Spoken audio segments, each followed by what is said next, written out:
news, everyone. Let's get dangerous. This is so cool. I know. It feels so right. It's Jake feeling. Opening our minds to new ideas. Kill him! Who is that guy? Your mama. You just made the list. Oh, wait, you're serious? Let me laugh even harder. It's all in fantasy. Please of the range. Sure, we talk about it all the time. Really? No. Burn.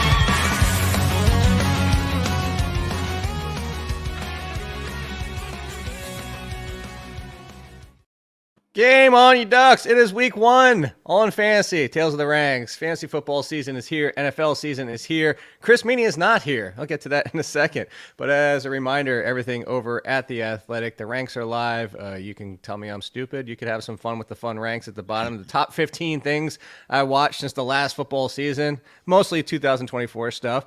And, of course, everything over at FTN. Make sure you check that out. All the tools and stuff. Speaking of tools, but in a good way. That actually, as I was saying it, I'm like, this is the worst intro I could possibly ever have. Speaking of tools, today I have Ian Hartitz. I was going to say, speaking of tools at Fantasy Life, if you haven't checked out their tools. Wow, this is a great start, Ian, isn't it? I love it. Lean into it. Speaking of tools, this jerk that I have on the podcast today who's so happy to join me on week 1. Yeah, Ian Hartitz. You know him on Twitter. If you don't, I don't know. You're just not on Twitter at this point. The Rashid Shaheed, Duke Johnson. Who else we got to throw on you that you love her? Greg Dortch. That's Greg Dortch. Yeah. Dortchland. Are there too many people in Dortchland? Is it time to sell your tickets as we just start as a sidebar real quick? Because my whole argument, this had nothing to do with today's show. Today's show, we're going to talk brief news, strategy, but more so what I'm going to do, it's week 1. So you're really benching people, and I'm going to do a little differently. Fatalities. You're possibly dead if you start them. Or power up potential guys you might not think of that you might have a case for. So that's what we're going to do today. But I did want to talk about that because it seems like the fantasy industry is super high on Greg Dortch and nobody else is. I feel like it's our community. Explain Dortch versus Michael Wilson and if it really matters because they're still number 4 on the team anyway. Well, yeah, Jake, from one tool to another, just, really happy nicely be here. But yeah, man, look, with the whole Dortch thing, I think for me, he was fine as a freaking, 17th, 18th round best ball pick. But the answer to him versus Michael Wilson and redraft, man, probably just no. As much as I do love our one-shoe short king, it was just so funny last year. 37-8, Moss is some dude in the end zone and hits him with the, too small celebration. I just think Dortch is one of these guys where he has made the most out of his limited opportunities, and it's exciting to see him finally get the full-time role. So I've had several people DM me over on the old Twitter sphere hey man, should I actually be drafting Dortch every time, or is it a bit more of a joke? And yeah, probably more on the latter, but I do appreciate the Auden Tates of the world, the Rashid Shaheeds of the world, these kind of backup complementary wide receivers who make the most out of their opportunities, even if, as we know, Jake, sometimes you start increasing the volume, you don't get that same efficiency. So rooting for Greg Dortch, in real life, but yeah, we'll probably keep him on the waiver wire in more leagues than not. Well, and that was the biggest thing for me is that's I wasn't even being tongue in cheek with 4th because when you say Marvin Harrison, Trey McBride, James Conner, and then it's Michael Wilson versus Dortch, which by the way, James Conner, Drew Petzig, if you didn't see that this morning, he is our bell cow. Look, we've always known James Conner RB1 when healthy. Few bit of pieces of news, really mostly defensive. That Joe Mixon's 100%. Chase Brown returning kicks. Does that make you? I guess the first question would be, were you in on Chase Brown? Because a lot of people are like, oh, he could usurp Zach Moss. Zach Moss is good, but he's never been exceptional and he's struggled with health and everything. And there was there's a Chase Brown contingent. And the thing was, he was one of my top 5 running backs to break out. I was going to say, that's, again, pause there. Very very poorly paused. We're going to tune in right there and be like, Chase Brown, top 5 running back. We got a tool on the show, and Chase Brown, top 5 running back. Never listen to this podcast ever again. But we talked to Jay Morrison, and he covers the Bengals. He used to cover it for The Athletic, and then now he's over at Pro Football Network.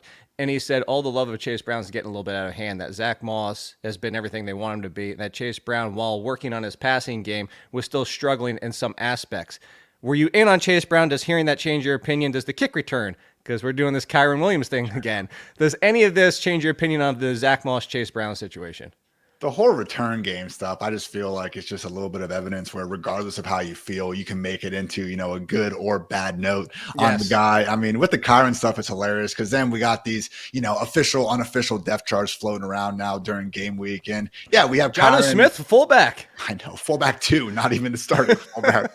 Oh, my best ball bags are bleeding there. But yeah, I mean, with the Rams now, it's like Blake Corum's their kick returner and Kyron's their punt returner. So maybe it's, freaking Ronnie Rivers season in LA.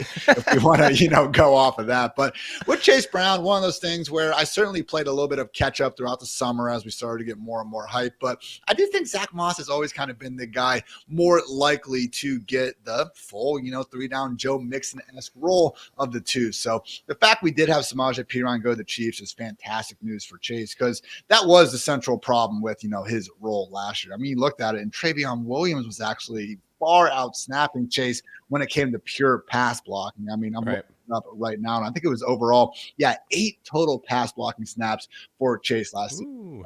Jake, only so many workhorse running backs in the year 2024. We're always going to have committees of some shape or size. We can live with 2 backs. So if it is just Moss and Chase, I think both of those guys can return, their RB3 price tags. And in some boom weeks where they find the end zone, go ahead and be, some RB2s for us. I do understand leaning Moss over Brown for now, but maybe the answer is just yes, because we like this. Man, as unlikely as it can be, we do see an average of 1.9 backfields per year, enable not 1, but 2 top 24 running backs in the same year. So I know Fantasy Life's Peter Overset is on record saying that this is going to be, this year's version of the Dolphins last year when Achane and Mostert were actually both RB1s. A little bit optimistic there from our guy Pete, but at a minimum, I do like both these guys' upside. God forbid one gets injured, and then the other one becomes an immediate, starter in your lineup. So speaking of the Bengals, people are still drafting, all the way up to the deadline of getting this league. I mean, people will draft on Friday and, go back and put the scores in anyway. But how concerned, 1 to 10 now, like today, 1 to 10, where are you on the Jamar Chase, the other Chase, the Chase that we actually really, really, really care about, the Jamar Chase concern level for you? Because I've been this entire time saying it's different than Ayuk. This is like to give you my background. It's like it's different than Ayuk. He's actually out there on the field. He's just not dressed. So he's like, it's not like he's trying to stay away from the team. I held out hope that I'm not moving him. Yesterday, being Tuesday, was the first time I moved him because now it's Tuesday. We are week 1 practices. If you still happen to be drafting, I put him behind the big 4 running backs after McCaffrey. For me, it was Breece Hall, Jonathan Taylor, Bijan Robinson, and Saquon Barkley. I'm like, I will now take, before that, it was Chase before them. I will now take them, but I'm still taking Chase at 9. I'm not pushing that far. But also, week 1, in your answer, do you just roll him out there? He's Jamar Chase? Because I feel like we have to. But what if it's a half of a game? Or what if he tweaks his hammy? And I know I can't predict injuries, but he's not actually even practicing. Again, 1 to 10. For me, I'm kind of where I was a 1. I would say I'm approaching a 4 now at this point.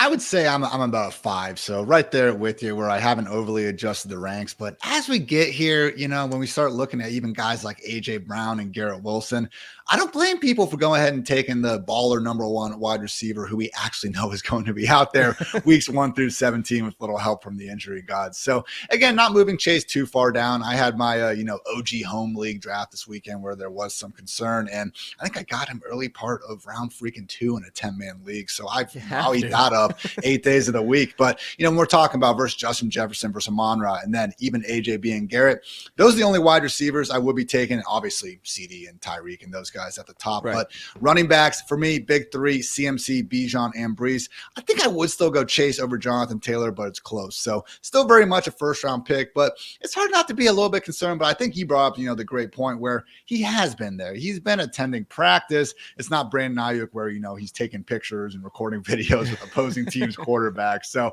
I still would take the under on 0.5 games missed. They got that week 2 matchup in Arrowhead. And I know their competitor in Chase doesn't want to be missing that one. So as much as people do want to point out that, he missed his final year at LSU, that was also a COVID season. Joe Burrow was gone. I'm sure his agent told him he was going to be a top 5 pick, even if he didn't play another snap of football. So different situations. And I will note one of the news tidbits from yesterday, Adam Schefter reported that the Bengals have made an extra push to hopefully get Chase, the new deal that he wants. So I know they've historically been, on the cheaper side of things when, ranking some of the organizations, but I remain optimistic. But yeah, Jake, as I'm setting my lineups now, it'd be a lot cooler if we can get this figured out sooner. Just go ahead and lock him in.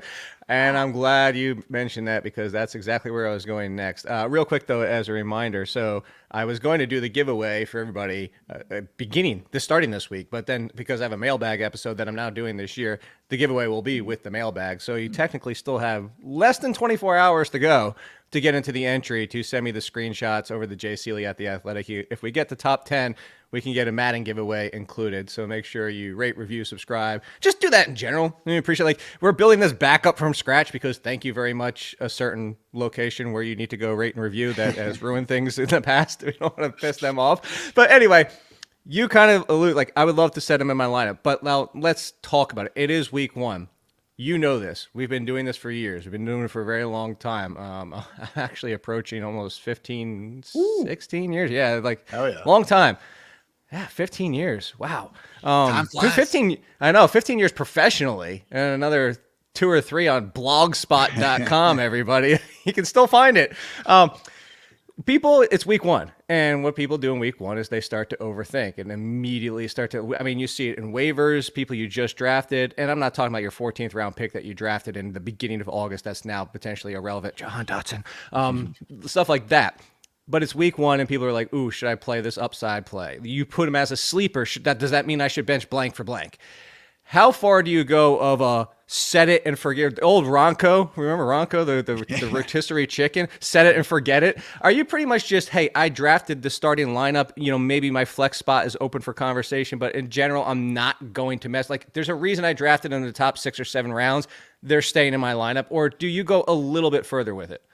No, I think that's about right. Top 6, 7 rounds. I mean, when we're talking about guys that are pretty much locked in, top 20, top 24 options at their position, again, we just spent the last 6, 7 months debating these rankings, so I don't want to exactly throw them completely out just because of a perceived, maybe bad matchup here in week 1. So, yeah, when we are dealing with guys actively injured, Jalen Warren, for example, I have bumped him, a bit more down the ranks than I probably will be doing the rest of the year. But when I hear, the whole start your studs, line, I do generally agree with it, but I just see different people going out there and really stretching the whole kind of stud definition that we're dealing with. So yeah, I would say in general, the top 20 guys like, Mike Evans, Puka Nacua, Devontae Adams, Deebo Samuel, they are studs and we are starting them. It's when we start getting more into the guys with the volume questions, I think is the biggest thing, Jake. Maybe even someone like a Zay Flowers who has a bit more difficult matchup against the Chiefs. Once we can start combining those factors in a close tiebreaker situation, okay, fine. But man, as much as we like to pick our, weekly sleepers, the guys like Jameson Williams, and we were talking before the show, Rashid Shaheed maybe could be someone that's booming a little bit. Okay, I'm not against those guys necessarily, but just because we like a certain spot, let's not get it twisted. The wide receiver 2 is ranked where he is versus the wide receiver 4 for a reason. So generally, I'm with you. Matchups, a good tiebreaker, because again, as much as it is great to try to analyze everything, as you know, Jake, pretty freaking hard to sometimes know exactly what's going on at defense. I spent years doing weekly wide receiver cornerback columns. And one of the things I learned was just how much they tend to not really matter all the times. Even the shadow matchups that we report, when you start looking into what exactly is defined as a shadow matchup, a lot of times it's still only 55% of the routes where they're actually lining up. So teams more willing than ever to, move their wide receiver ones into the slot to create matchups. And more than anything, we just want to chase that volume. So generally, I'm with you. Start your studs. And yeah, I define stud, top 20 player at the position. Okay. That's very much where I'm in line, so I'm glad you said that. So now we're going to go down this road, and we're going to kind of, like I just mentioned at the top, fatalities. We're starting negative because we want to end on a positive note, so you feel good at the end of the podcast. And you're like, yeah, we're ready for week 1. So good old Mortal Kombat back in the day, the potential for fatality here. If you start this player who might be considered as a quote-unquote start your studs, what's the potential that you get just sent down the pit and you're stabbed on spikes? Or maybe you get your spine ripped out of your, eaten by the other person. Let's start at quarterback. Dak Prescott. This one I found probably of all quarterbacks the toughest to rank this week because I know Dak being Dak is not going to stop passing, but it's at Cleveland, and it's not just Cleveland's defense. As you know this, Ian, It's Cleveland's offense. And what is this Cleveland offense going to do? It's going to run. And I brought this up in the breakdown that I did this week, that pre-Joe Flacco, one of the top 6 running teams, post-Joe Flacco, or when he was the starter, it was actually a top 6 passing team. Well, Joe Flacco's gone. We're back to Deshaun Watson again.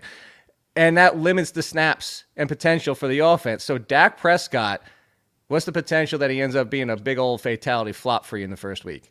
Defensive slugfest, man. I mean, 2 of the top units in the league really on both sides. So I have Dak ranked as a borderline QB1. I'm actually the highest with our, fantasy level consensus rankers at QB11. But, just the first pass on Tuesday. And I will say, when you look at it, guys like Tua Tagovailoa, guys like Jared Goff, it's close, man, because as much as Dak is obviously a fantastic real life quarterback, we don't have that same level of cheat code rushing upside that he did have earlier on in his career. So when you do start looking at, his percentage of fantasy points from, passing versus rushing, he's a lot closer to guys like Brock Purdy than perhaps, we remember, just based on what he was, again, able to pull off at Mississippi State and then some of those early seasons in Dallas. So I don't think Dak is someone who's a must start. I did appreciate that he, went on, I think it was like Yahoo Fantasy, and said, you better not put me in that super flex, have me in the QB1 spot. So love when these guys, can be able to not take fantasy too seriously. But yeah, I mean, I do have Dak ahead of someone like Caleb Williams, who we just have a few more questions right now, as excited as I am about the upside. Trevor Lawrence, similar sentiment. So again, am I starting, Aaron Rodgers or Kirk Cousins or even Brock Purdy going up against the Jets ahead of Dak? No, I am not. That said, when we can get that extra rushing, the Jaden Daniels, the Kyler Murrays of the world, for me at quarterback, like that's where I'm, kind of drawing the line. After, Stroud, who is just potentially could throw for 5,000 yards this year, so he's a little bit different. But Kyler, Richardson, Jaden Daniels, to me, those are kind of my top 8, like legit. We're absolutely starting. After them, when we are going between Dak and Jordan Love, Dak and Burrow, Caleb Tua, I'm a bit more willing to play matchups and game script at that point. Okay. Then sticking at quarterback for one more. Brock Purdy. Really simple. He gets the Jets in week 1, one of the most fearsome defenses to potentially face. It is at home. The Jets do have to go all the way west to do this, but another potential slugfest, or potential offenses upside because maybe just both offenses are too good for the opposing defenses. Brock Purdy has continued to be disrespected. Is he still acute? Actually, I'll even throw that one out. Just Brock Purdy straight up versus Dak. If you had to pick one in week 1, which would you take? I would go with Dak for right now. And it's just more, God, Cleveland and everybody hates Purdy. So freaking good. I've tried to give him some more respect because he gets this whole, they show his numbers against Jimmy G, and they kind of pretend like Jimmy G wasn't one of the most efficient quarterbacks in the NFL while he was with San Fran. And then you watch Purdy play, man, there's a lot more off-script ability there than I think people give him credit for. Again, it's just when it's one big long tier, Jake, I think is the big thing. When we start looking at Dak, Tua, Goff, even Stafford, T-Law, and Purdy, again, they're these primary pocket passers at this point. And when we have to start ranking them, again, based on the defenses, I'm not going to call you an idiot if you want to go with Purdy over Dak, but I guess just kind of based on Ayuk not being there, based on Trent Williams not being there. Look, efficiency-wise, I think we could say that Dak and Purdy, probably similar projections. And then it's like, which offense do I think is going to pass the football more? I would say it is the Cowboys, compared to the 49ers this week. So no joke, 2 of the top 4 defenses last year in fantasy points per game allowed in the positions. Indeed, the Browns and the Jets. For now, give me Dak, but man, wish we had a better QB option out there, because I know I'd take Jaden Daniels over both. Oh, there you go. So that was the name I was going to say. Don't you wish you had some Jaden Daniels? So let's move to running back. And this one probably doesn't even fall into a start your studs approach. But, I mean, for our argument that you and I were on the same page with, if it's the first 6th or 7th rounds, that's where he was going. It's just everybody who drafted Zamir White was kind of like, yeah, I'm in, the question mark. I'm in because it's Antonio Pierce going to run the ball, and it's going to be exciting. He's going to bell cow him. Except maybe the passing game. And what if they fall behind? But now you get the Raiders defense to be improved. So all that being said, it's the Chargers, who are also this year going to run a hell of a lot more, as people know, and their concerns for their game. But Zamir White, at least your flex. If I told you he's in your flex, is that a set it and forget it? Or is that a potential fatality, as in he might get you 5 points because they get eliminated and early on are passing a lot? I think Zamir is a very much, game script dependent back on a team that, let's face it, I don't really expect to be leading all that much this year. That said, against this Chargers team, I am a bit more confident in the Raiders' ability to, keep it close out there. I don't think they're necessarily going to go for 63 like they did the last time these squads faced off. But with Zamir and, just some of the words that we've gotten out of Pierce this offseason, really does seem like, some of the preseason usage concerns were maybe a bit overblown, because at a minimum, we are looking at the lead early down back. So Zamir White was someone I was largely fading with where he was, going throughout the offseason. Just overall confidence level in the offense isn't really high. But at least for this week, I do have him ranked as my RB27 ahead of guys like the Bengals running backs, like Tony Pollard, even like Jerome Ford and Brian Robinson, who I'm just not quite as confident in maybe having the same sort of lead over their backfield as I am with Zamir. So for me, this isn't a, completely start him and just forget about it week after week. But for now, I do take some comfort in, being just, again, thinking the Raiders are going to lean on Zamir to the extent of 15 plus carries. And Chargers, while they do have, Bosa and Mack and some of these other, blue chippers healthy at the time, not exactly the world's best run defense over the years. So we'll see what Jesse Minter has planned now that he's, running things with Harbaugh. But for me, Zamir White, perfectly solid flex, at least for week one. Yeah, so I'm a little bit higher. I have Zamir at 24, and to bring it up, as you mentioned, like in front of Stevenson, like what the hell is that going to be like? And can we really count like Montgomery? And then you can nitpick with there, but the next one I'll skip past at 27. But like Najee Harris, if Jalen Warren plays, I'm completely out on the Steelers' backfield. Everybody knows that. But to go into the one that I skipped at 27 is interesting because wasn't drafted as like your must start, so he's kind of in a different fatality conversation here. But at the same time, he's with the coach who was the one that used him in the bell cow role, if you know where I'm going with this. And if you look at the depth chart, you're looking and saying, I guess Singletary should touch the ball 20 times, maybe, question mark. And the Vikings defense isn't that fearsome, but it is the Giants offense. So I'll put it this way. 1 to 10 again. Chances, on the positive side, chances 1 to 10 that Singletary finishes top 20 for the week. Top 20, I give him like a 6. I do think kind of That's running backs. Generous. Yeah, the running backs you're naming, I throw like Javonte Williams in there as well. Maybe even Aaron Jones, where it's like, okay, should be the lead back. I'm so high on Aaron Jones. I'm gonna really. Yes, I am going to. He's my new Cam Akers, I guess. Although he's been around forever. But when everybody goes down from like, oh, Jake, you were so high on Aaron Jones. This is as a quick sidebar is like he's talked about his head being in a better space, and it's not Stephon Diggs. Stephon Diggs legitimately has been that kind of like, hey, I'm going to change teams or change situations, and things are just going to get better. We've seen this is now the third time that Stephon Diggs has said this, so I'm not saying that right, but also. He's healthy, and I know everybody's BSOL at this point. But also, I look at what they did in this offense to bring him in and say, you know what? We have nothing. Let's give him the contract. And I've never wanted and never had Aaron Jones having 250 carries. But if he has 250 touches, and what the Vikings should do under Kevin O'Connell, which I can't believe, Sam Darnold's inside my top 20 running backs for week one. Like, this feels like the most ridiculous thing ever. But that's why I'm in on Aaron Jones, as in, you know what? He's always going to be what he was. He's that RB 12 to 16. Those 2 random touchdown seasons were the difference, the outliers. But in that 12 to 16 is where I am. Now, of course, Sam Darnold in the offense could go fatality. But I'm just, that's the sidebar of why I'm so high on Aaron Jones. But back to Devin Singletary. He's basically much better Devin Singletary, in my opinion.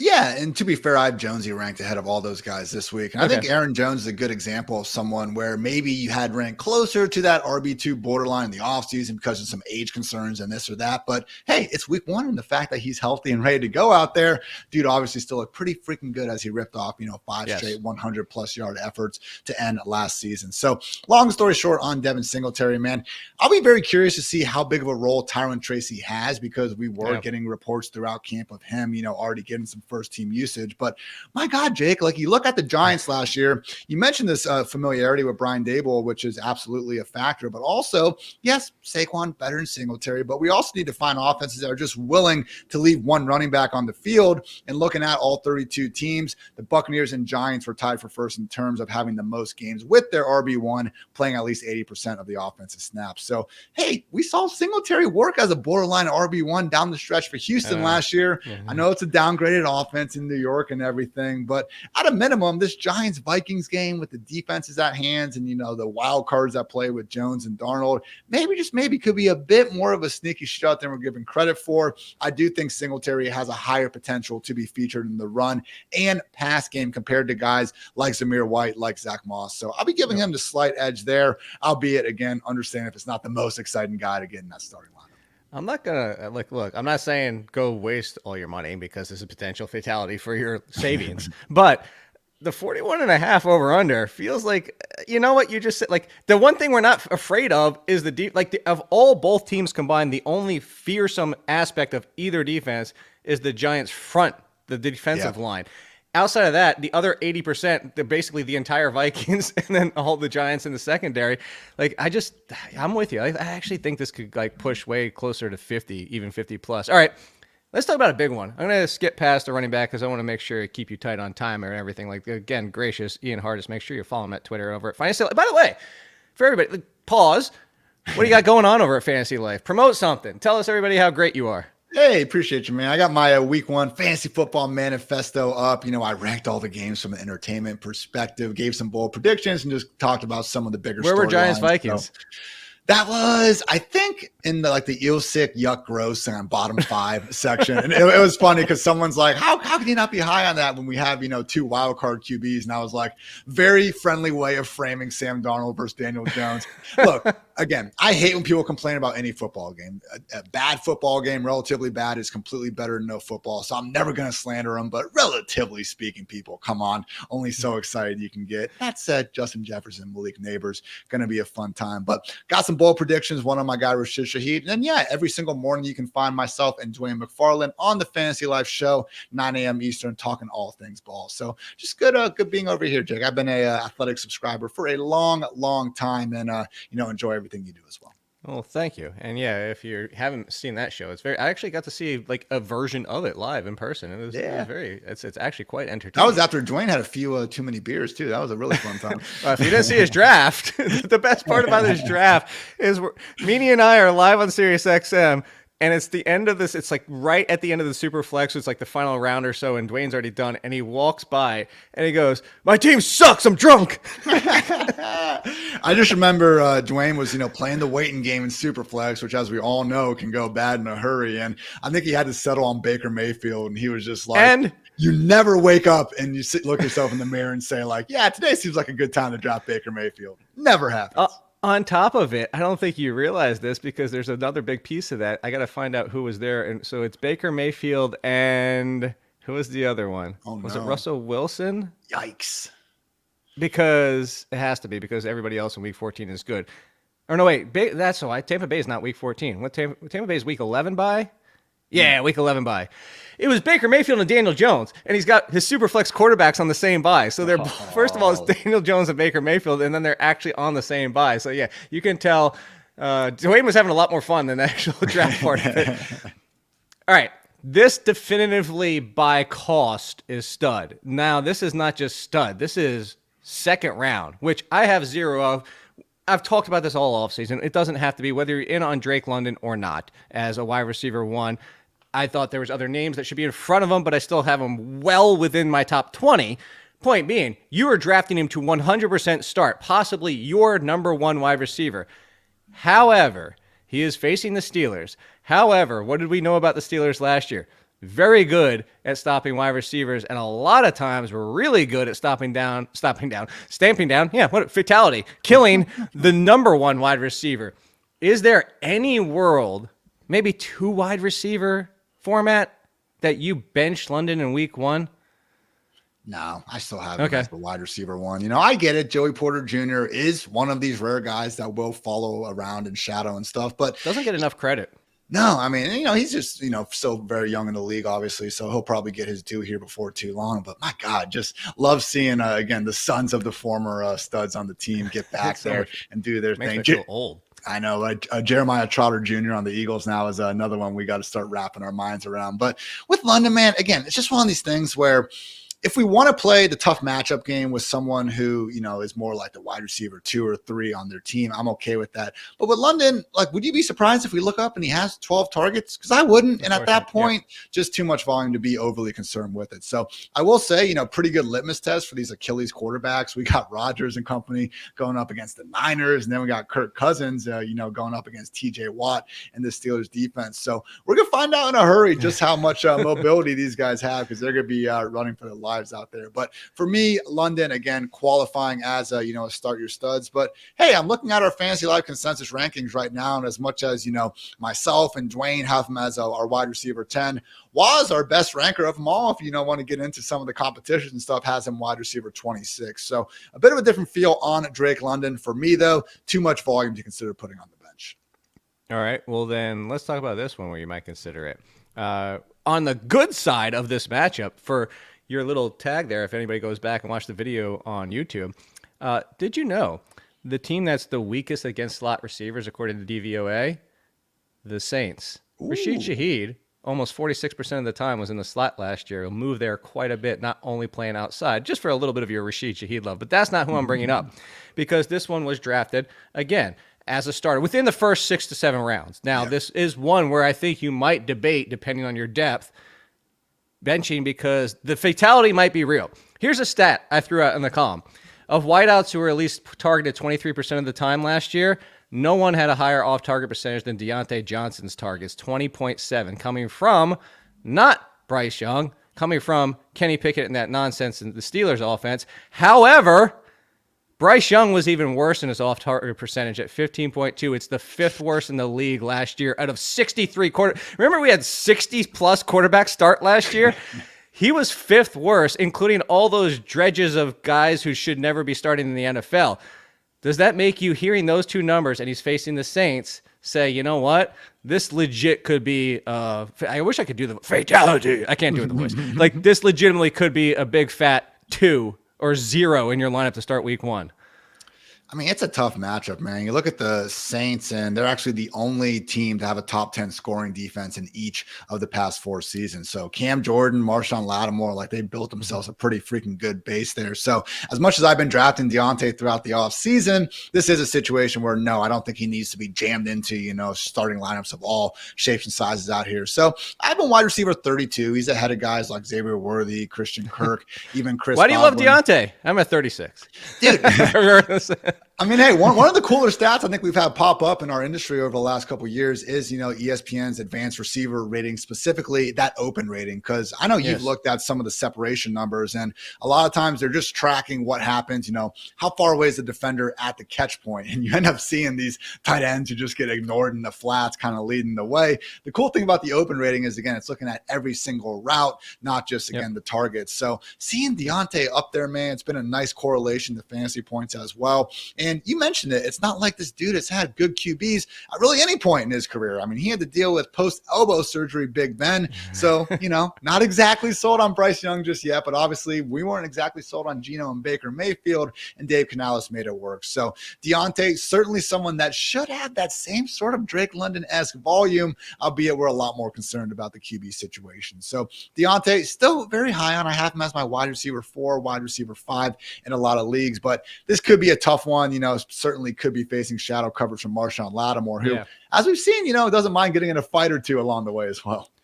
So, yeah, you just reminded me. I need to maybe, I'll tag team with Dwayne to go down this rabbit hole, because I couldn't find enough data on it, because it's very limited when you go to the NFL advanced stats, their stats hub.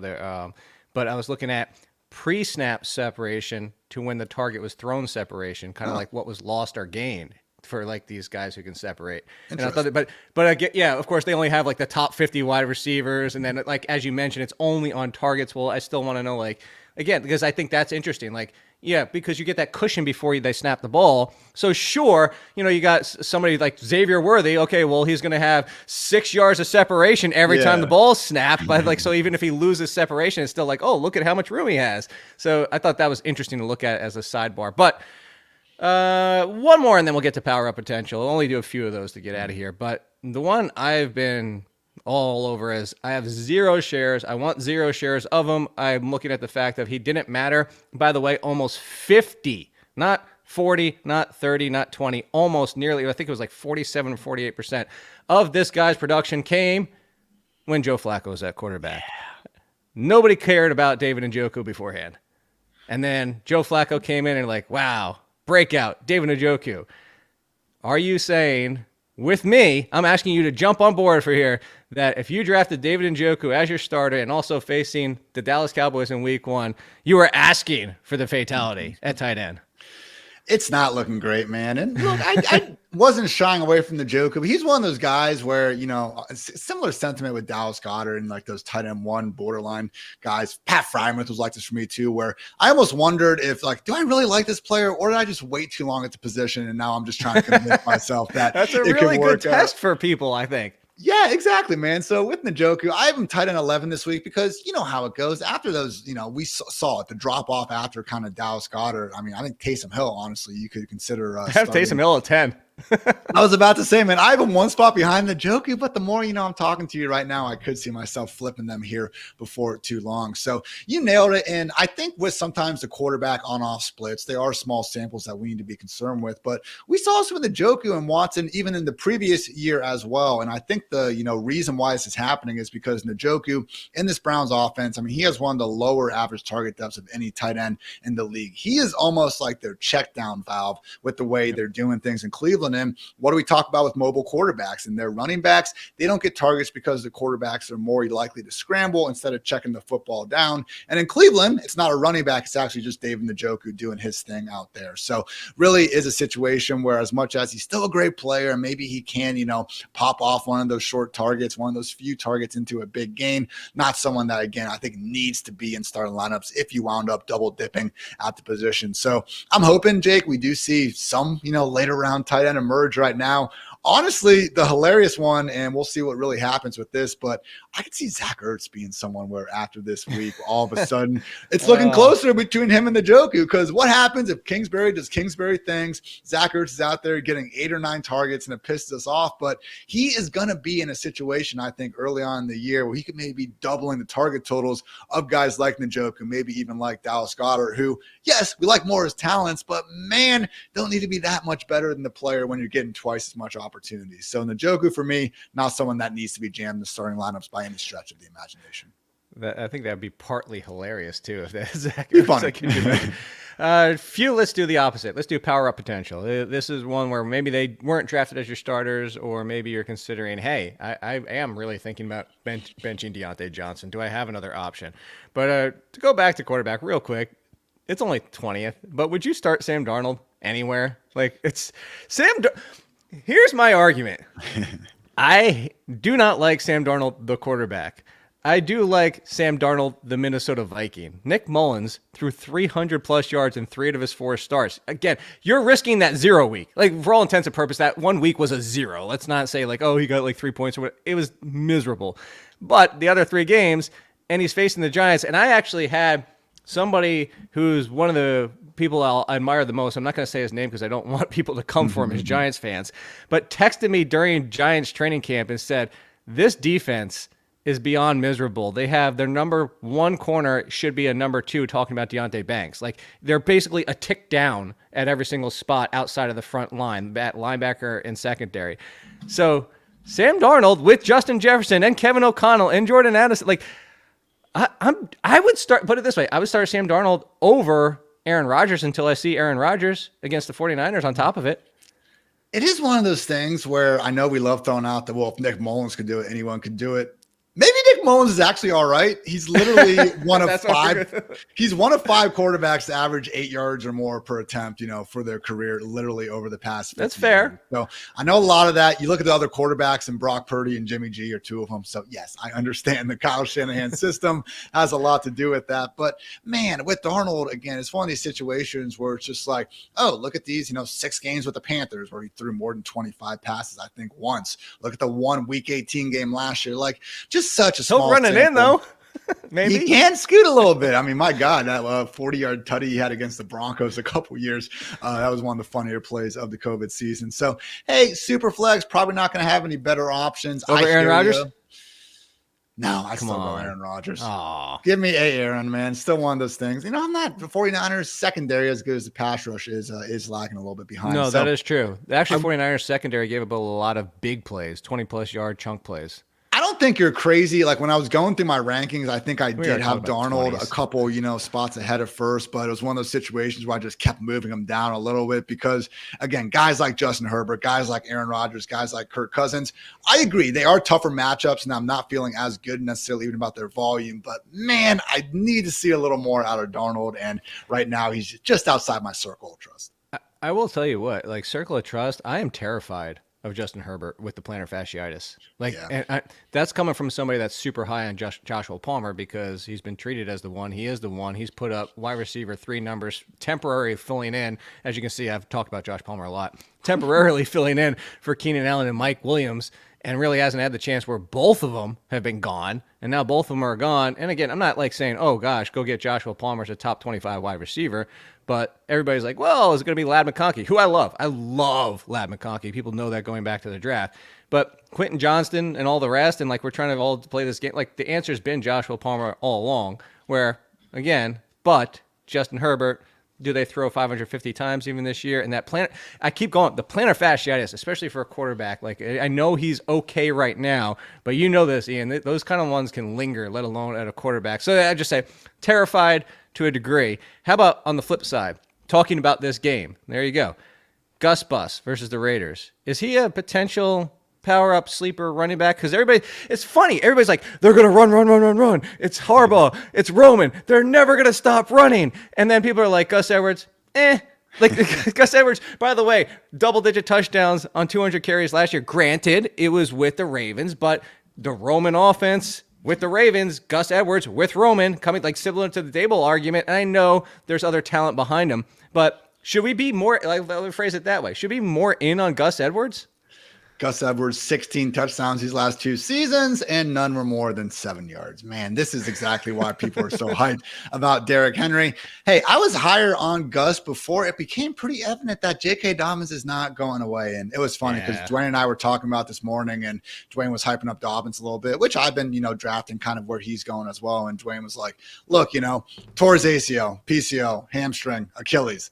But it's like, yeah, we got to list some pretty brutal injuries before, we get to the point. So I get it. But, man, my big sell for Gus versus Dobbins was some of the money afforded to the guys. I mean, only $50K guaranteed for Dobbins. I wasn't sure if he was going to make the roster, but he did. They've both been called team leaders by Harbaugh. And also, Kamani Vidal could be one of those situations where, like we saw with Gus in Baltimore, where still I don't believe ever had a season with more than 200 carries, very willing to keep multiple running backs involved. So, hey, maybe it is Gus after this week. It could be Dobbins, it could be Vidal. I'm fine stashing these guys and the Cowboy running backs because I'm with you. We do expect them to run. Right now, though, in week 1, enough uncertainty that in most close start-sit decisions, I'm probably going to be taking the other guy. So I'm glad you mentioned that because I was going to talk about the Cowboys. I'm very much on the side of grab all of them, even Dalvin Cook. Like it just could. I kept going back to Darnold outperformed Tony Pollard on almost every metric last year. This news of Dalvin Cook doesn't necessarily mean it's Darnold. It could be Zeke that they're not enamored with. But that being said, it could be Darnold too. Like we don't know. So stash all of them. If Dalvin Cook ends up being the best, I'd be mildly shocked, but not like I wouldn't be floored falling out of my chair. That being said, week 1, is there any chance you start any 3 of them against the Browns? Not if I can help it. I think, and actually our flex league, I might have to because Hollywood Browns, hurt. So again, I get it. You guys are in these 14, 16 team leagues. There's not many better options out there, but again, would prefer if possible to keep the man on the bench. Prefer if you could avoid it. All right, then let me throw out 2. Give you kind of like a toss-up. And you don't have to be like, ranks change throughout the weeks. I tell people all that time. Check ranks all the way up to the game starts. But as of today, if you were setting your flex lineup and you had these options, would Zeke be, first of all, would Zeke be your top option for the Cowboys still, or would it be Dowdle? Like, who's the top? It would be Dowdle. I just think we've heard enough out of camp, and he did have some good receiving metrics last year. Again, it's just a little bit more flimsy than we prefer right now. Okay, so then would you go Dowdle or Jaleel McLaughlin in week 1? Oh, man. I would go Jaleel, I think. I'm actually pretty optimistic Jaleel could be the guy on the cover of all these, week 2 waiver wire reports. If you had named another running back in Jaleel's sphere, I think that'd be one thing. But man, you just look at the history of even Sean Payton's RB2s, the juice that Jaleel, I think, has been able to show ever since he's gone in there. I mean, the all-time leading rusher in college football history, Jaleel McLaughlin, man. So I just one of these situations where with Pirine out of there, it was almost like we paid more attention to, the Chiefs' impact, the lack of the Bengals impact. Yes, could be Javonte, but man, really wouldn't be surprised if Sean Payton usually uses 2 running backs. It's not only so you're saying it's like this. If go look on YouTube and look at the reaction that he just had. Like it's not like it means, oh, good, Javonte's healthy, he loves them. There's also going to be look at Sean Payton's carried 4 running backs at times. This is not like uncommon for anyway, you can send me, as you can tell, I'm a little passionate there. Rico Dowdle. And this is the last one. I'll do a toss-up here. Rico Dowdle or a potential shootout with who knows if he's the RB2 or maybe the 1, but Blake Corum. Would you go Dowdle or Blake Corum in week 1? That's where I'm going Dowdle, I think. I think it's Blake, for me, more of a pure handcuff option. We'll see what happens, with that split. But come on, it is Kyron. Healthy. He should be the workhorse. Oh my gosh, people are going to be full-blown panic if anything happens. All right, 2 more. We're going to get you out of here. This one, similar fashion to the Cowboys. I've been a Shakir supporter. I think he can fill the Diggs role, and I've admitted to say that I didn't move him up too much because you have to pay attention to the preseason, and he came off the field for 2 wide receiver sets. This team is talking about running a lot more 12 this year. Curtis Samuel banged up, and now it seems like he's going to be okay for week 1. Keon Coleman, great option, great on Instagram and everywhere else in interviews, but is he ready to go as a rookie? I actually wouldn't be surprised if he leads this team in touchdowns, but all that being said, Coleman, Samuel, Shakir, do you start any of them or you just play the waiting game in week 1? Playing the waiting game if I can help it. I mean, I'm looking at my ranks right now, and Shakir is my highest ranked of the 3. But again, it's wide receiver 48 versus, 52 and 53. So again, one of these guys is going to emerge, and it's a nice buy low situation on all of them. I kind of equated it to, a different version, but it's almost like the Dolphins running backs last year where we knew there was going to be production to be had there. Again, just a little bit uncertain of who's going to get it. And accordingly, the price was pretty cheap for all parties involved. So as much as Shakir did miss, get it to 12 personnel snaps and some of that, he also did look like the best wide receiver out there. We saw the stretch run, last year in the second half. I do think he'll wind up being the most productive group of this passing game. And it is one of those things, Jake, where like, how many snaps and routes are we really talking about the difference? And that's kind of my bigger issue with some of the overreaction to the 12 personnel stuff. Roma Dunze as well. It matters, but like, what are we talking about? 5-6 routes during the course of a game? I'd prefer if he had those, but if the guy's good enough to make, the most out of his opportunities, I think he can overcome that. So Shakir, not someone I'm jamming into lineups, but man, Bills Cardinals, like you talk about a game that could be a hell of a lot of fun there in that 1 p.m. time slot. 100%. Last one, I'm going to get Ian out of here. I'm going to give you a toss-up on this one, is who has the bigger power potential. So Adonai Mitchell, who I started campaigning as soon as Josh Downs got hurt. And the reason why, in case anybody is new and doesn't know, Adonai Mitchell, similar-ish, not completely, similar skill set to Josh Downs. But what I like Josh Downs for Anthony Richardson last year is because you watch Anthony Richardson from college and the kind of wide receiver he meshes well with, it's the Josh Downs type, which also happens to be a little bit of the Adonai Mitchell type, who, by the way, was in the slot. And what happened in the preseason once Downs got hurt? When it drops down to 2 wide receivers, Mitchell kicked outside. Alec Pierce got his butt off the field, which is why I'm like, he's clearly the 2, and I think actually there's a good chance that Mitchell has now made Josh Downs the 3 by the time he comes back. In a similar situation, but not in injury happened, is Diami Brown was running as the 2 before they got rid of Jahan Dotson. This wasn't like a post-Jahan Dotson trade. He was the 2. He was the one sitting out there with Terry McLaurin. I'm not saying you have to go get Diami Brown and you have to start either.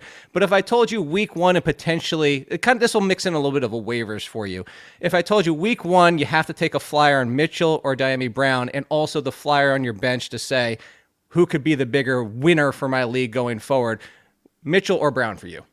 It's Mitchell 10 out of 10 times for Okay. me. I mean, one of these guys where I think real life, football scouts are actually a bit higher on him than the fantasy community. Because, I never had the exactly, fully dominant season we were looking for at Georgia or Texas. But again, he was at Georgia and Texas, splitting the field with a bunch of guys that we see regularly in our fantasy lineup. So, I mean, I'm not saying, relative athletic score is the end all be all, but we're literally talking about AD Mitchell being, again, by this metric, the fifth most athletic receiver since they began tracking things in 1987. So just a freak among freaks out there. And when you did watch those Texas games, I'm not going to completely blame Quinn Ewers for everything, but did have a lot of unrealized air yards for AD Mitchell, and nothing was easy for him finally in an Indianapolis offense. I think for Anthony Richardson's sake and, some of the things he needs to develop with as a passer should be getting Mitchell, especially with downs out, some of those easier low A-dot targets where hopefully he can let his God-given abilities get some stuff going with the yak. So we've seen Diontae Brown in the league for quite some time, and he's got the opportunity presenting itself. But for me, wide receivers earn their targets, and I'm more willing to trust the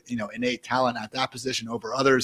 AD Mitchell for me, someone who right now kind of in that boomer bust wide receiver 5 mold. But hey, man, are we that sure like Michael Pittman is like that much better than him in downs? Because reports out of training camp sure made it sound like it could be a hell of a lot closer than we think.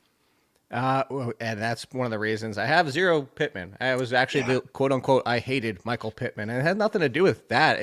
I actually was very high on Michael Pittman coming out of college. Sure. It's just Michael Pittman, 120 targets versus 150 is a big difference in this offense. So I'm with you. I think it's going to be a little bit closer. I love some AD Mitchell. I do have a few shares of Diontae Brown, but I also mentioned on the other podcast the other day is don't forget Noah Brown's now there too. So if one Brown fails, just plug in the other Brown and then you can go. And if you're looking for help, make sure you're plugging in at Hartitz. That's the letter I, Hartitz, over on Twitter, over at Fantasy Life. One more shout out. What do you got going on again? Reminded because people tune in halfway, weren't paying attention to your amazing art.